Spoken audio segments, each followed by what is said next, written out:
So welcome to our website video phacotraining.org.in, and we have this video submission from an excellent surgeon and ophthalmologist, Dr. Uleri from Morocco, and he has submitted a video on manual small incision cataract surgery.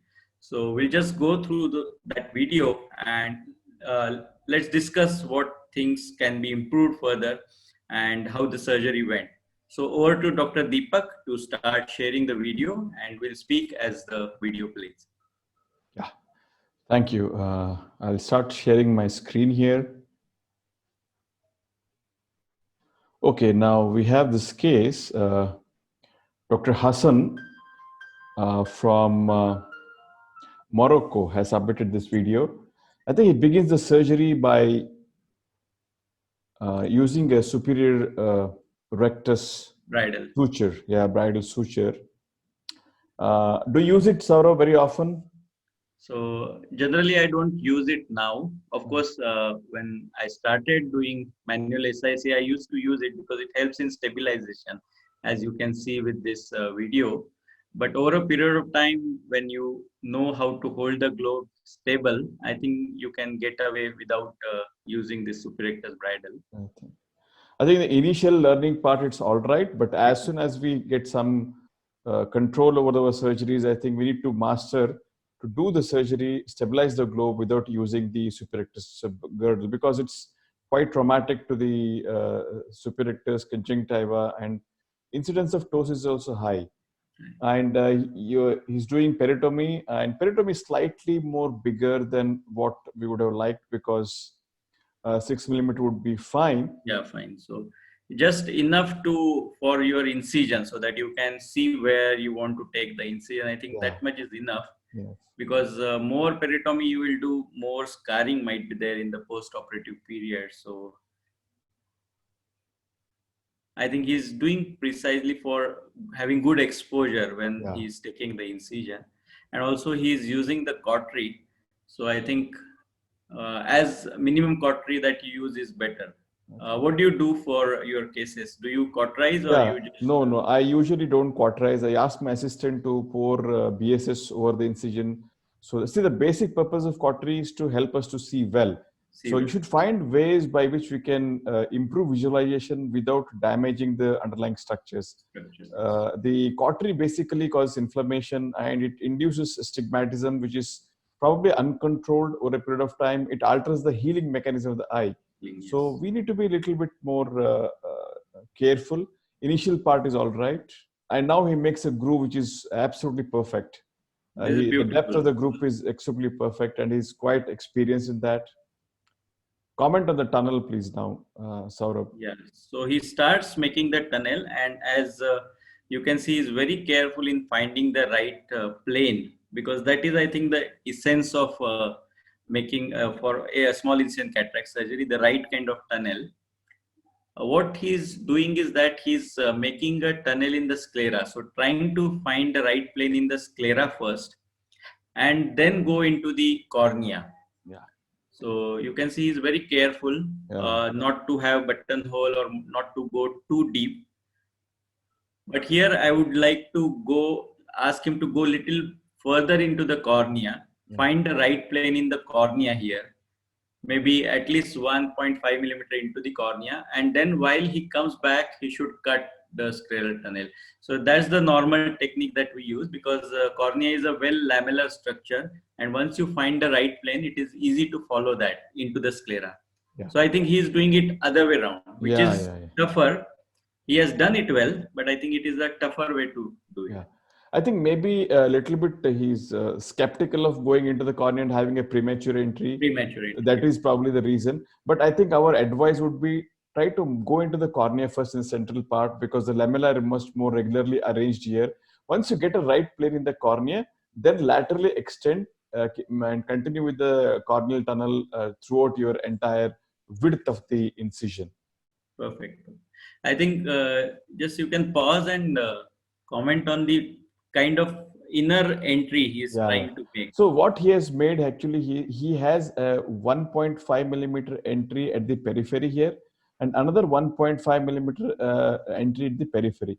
he has not done enough corneal tunneling in the center. The corneal tunnel is just stopped here. This is what we would want a tunnel, something like this. It has to be all the way like this until here. That would give a very self-sealing nature. It would also be advantageous as far as the astigmatism control is concerned.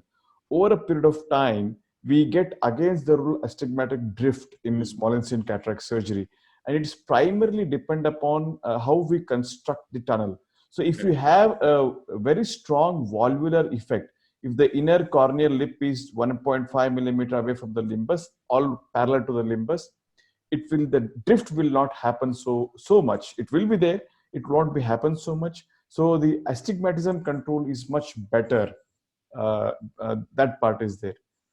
And that is one additional tip which I'd like to just highlight here. Yes, perfect, I think. So as far as possible, the inner lip should be exactly parallel to the limbus. And now I think he has made a side port using a 2.2 keratome and then stained the entry capsule. I generally stain it under the air bubble. So it stains, I would say, better. And also your endothelium is not stained by mistake. But I think adequate staining was achieved by his method as well. And you can see I think fibrosis, calcified spots are there. Yeah, calcified spots. So I think that's the reason why he chose to do a small incision cataract surgery in this particular case, probably.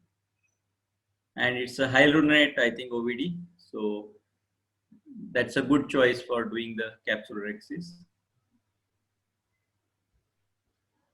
He makes a puncture in the entry capsule, and then probably he would want to shift to a forceps here, I guess. So the needle comes out, and now he goes in with a forceps, which is a cross-acting forceps.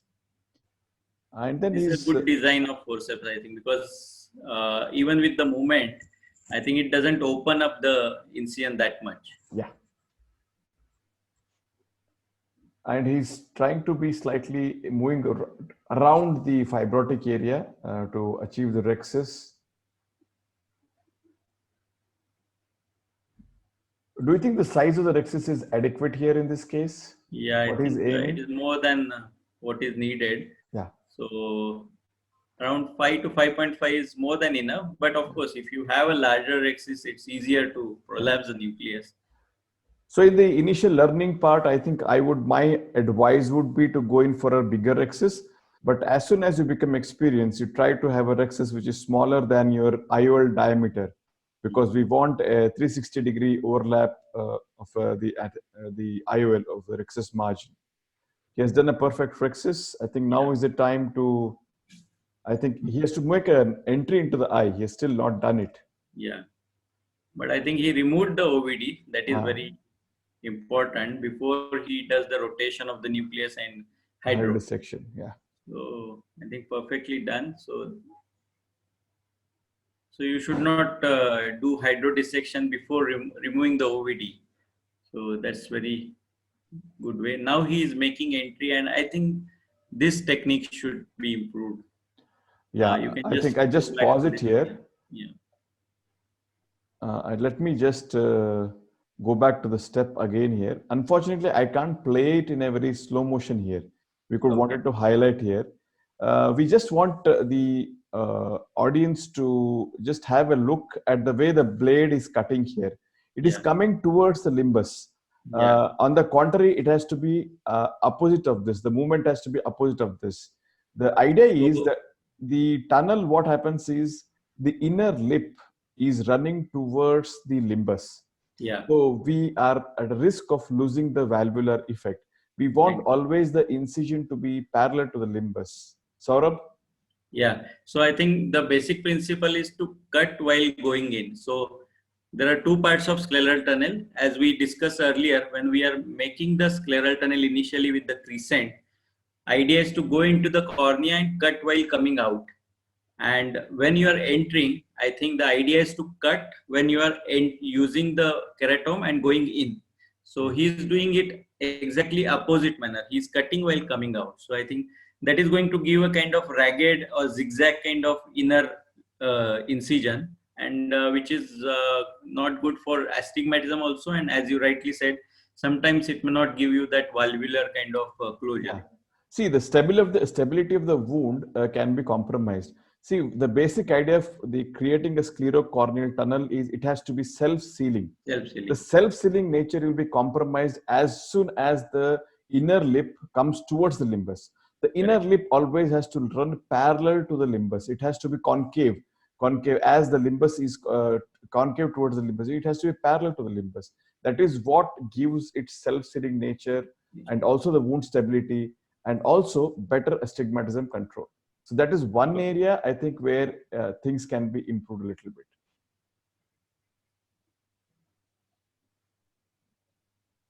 So I think beautifully he demonstrated the nucleus prolapse using 2 instruments, and I think Dr. Deepak, this is your also favorite technique. Yeah, I think he did it perfectly.